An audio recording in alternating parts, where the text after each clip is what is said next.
How Michael Bloomberg became rich, the story behind his success. What do you get when a boy born on Valentine's Day grows up in a modest Boston home, raised by a bookkeeper with a calculator for a soul and a mother whose tongue could slice through steel? You get Michael Bloomberg, the relentless nerd who outworked everyone, climbed from the mailroom to the boardroom, got fired in a corporate coup, and turned his severance into a global empire. But that's just the prologue. How did a man with no political experience rewrite New York City's future 3 times? Why did he switch parties, rewrite term limits, and spend over $100 million to win an election by a whisker? What drove him to spend nearly $1 billion on a presidential campaign that lasted less than 4 months? This is the story of Bloomberg, the billionaire who wore loafers to billion-dollar meetings, flew his own helicopter to City Hall, and built a media empire that powers Wall Street's heartbeat. From love and loss to data and drama, from controversy to philanthropy, this saga is packed with ambition, grit, and a few eyebrow-raising decisions. February 14, 1942, Boston, Massachusetts. While the world was at war, a baby named Michael Rubens Bloomberg entered the scene, wrapped not in silk but in the sturdy fabric of middle-class resolve.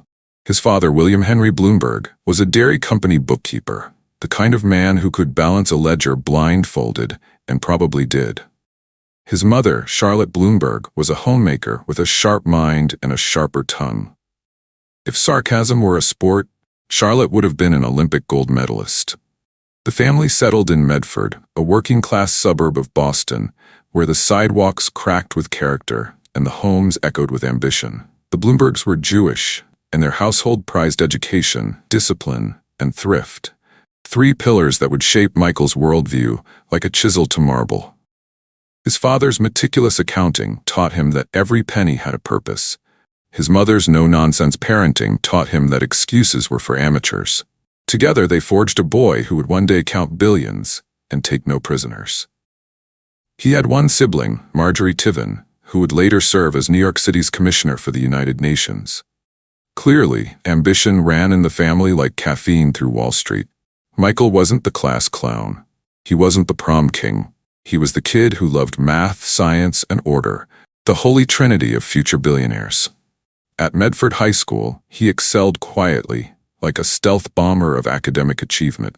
He graduated in 1960, then earned a Bachelor of Science in Electrical Engineering from Johns Hopkins University in 1964. While there, he even helped design the university's Blue Jay mascot costume, because why not mix engineering with avian fashion? Then came Harvard Business School, where he bagged an MBA in 1966. He wasn't the top of his class, but he was the one who stayed up later, asked more questions, and refused to quit. "I was never the smartest guy in the room," he said, "but I was always the most persistent." In 1966, Bloomberg joined Salomon Brothers, a prestigious Wall Street investment bank. His first job? The mailroom. Yes, the literal mailroom. He sorted envelopes while dreaming of equity trading. But Bloomberg didn't just deliver mail, he delivered results. He clawed his way up, learning every inch of the firm's operations. By 1972, he was a general partner, overseeing equity trading and systems development. He was the guy who knew how to make numbers dance and how to make computers sing. Then came 1981. Fibro Corporation acquired Salomon Brothers, and Bloomberg was unceremoniously fired. Why? Because the new management wanted to clean house, and Bloomberg, with his systems-focused approach and blunt style, didn't fit their mold. But here's the twist. Bloomberg walked away with $10 million in equity. Most people would buy a yacht. Bloomberg built an empire.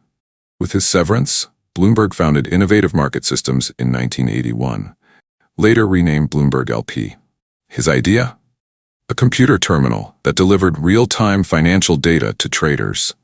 At the time, traders relied on clunky printouts and delayed reports. Bloomberg's terminal was like giving Wall Street a crystal ball.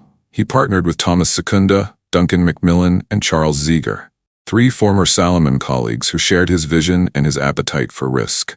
They launched the first Bloomberg terminal in 1982. It was sleek, fast, and addictive. Traders couldn't get enough. By 1990, the Bloomberg terminal was everywhere, from hedge funds in Manhattan to trading desks in Tokyo.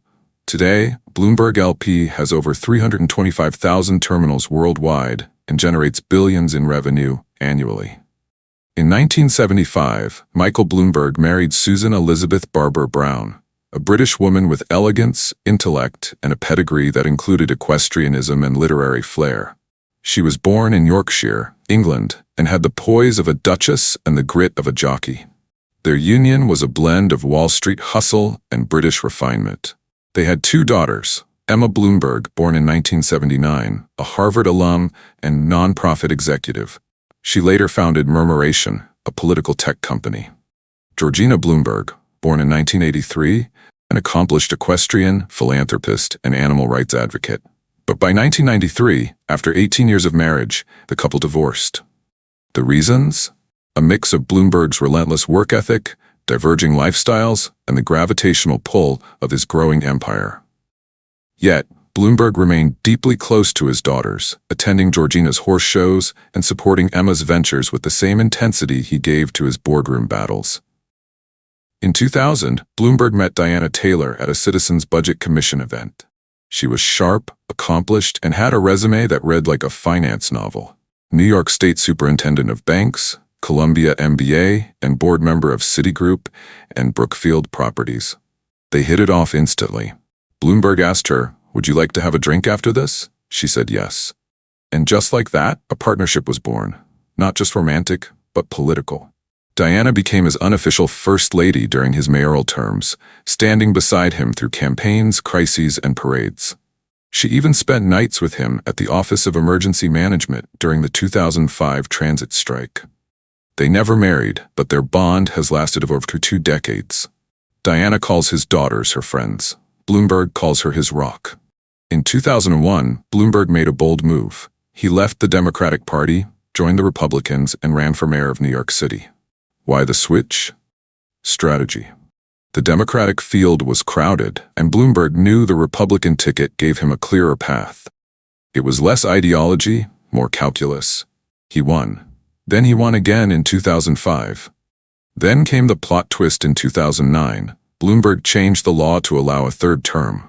The city had term limits, but Bloomberg argued that his leadership was essential during the financial crisis.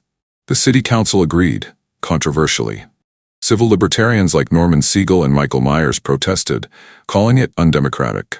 His opponent, Bill Thompson, was outspent 11-1. Bloomberg spent $109.2 million, a record-shattering sum. He won with 51% of the vote, barely. But a win's a win. Bloomberg's mayoralty was a cocktail of tech-driven governance, public health crusades, and controversial policing. A policing tactic that allowed officers to stop and search individuals based on suspicion. It disproportionately targeted minorities. Bloomberg defended it for years, citing crime reduction. But the backlash was fierce. In 2019, ahead of his presidential run, he apologized, saying, "I got something important really wrong. I didn't understand the full impact." Bloomberg donated $1.2 million to the Independence Party, which paid $750,000 to GOP operative John Haggerty Jr. for poll watching. The money was misused. DA Cyrus Vance Jr. launched an investigation. Haggerty was convicted. Bloomberg? Unscathed but scrutinized.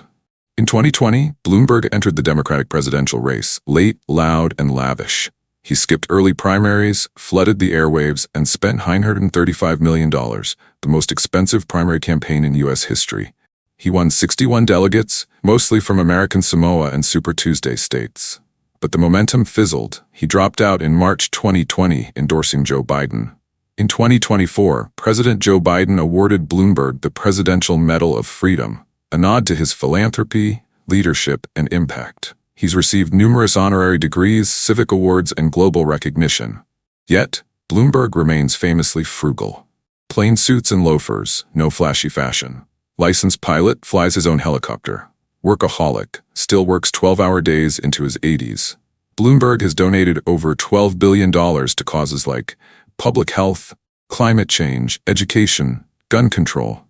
His foundation, Bloomberg Philanthropies, is one of the most influential in the world, funding initiatives from tobacco control in Africa to arts education in New York. Bloomberg is blunt. He once told a reporter, "I have no idea what you're talking about, and I don't care." Data-driven, every decision backed by numbers. Private, rarely shares personal details. Loyal, keeps longtime staff close, values trust over titles. His regrets? Likely the fallout from stop-and-frisk and the failed presidential run. But he never wallowed. In business, you fail. In politics, you fail. You get up and try again. Michael Bloomberg didn't just build a company. He built a city, a movement, and a legacy. From Wall Street to City Hall, from terminals to philanthropy, his story is one of reinvention, resilience, and relentless ambition. He's not just a man with billions. He's a man who made billions of decisions, some brilliant, some flawed, all unforgettable. From a boy tapping his foot in Medford to a titan tapping into global markets, Bloomberg's story is proof that persistence beats pedigree, and that sometimes the mailroom is just the first stop on the way to the top. Before we dive deeper into the saga of Michael Bloomberg, the billionaire who rewrote the rules of Wall Street, City Hall, and campaign finance, make sure you're part of our journey. Hit that subscribe button, tap the notification bell, follow us for more gripping stories that blend history, power, and personality. We drop intriguing tales, untold truths, and legendary legacies, and trust us, you won't want to miss a single one. Next up, Thomas Edison.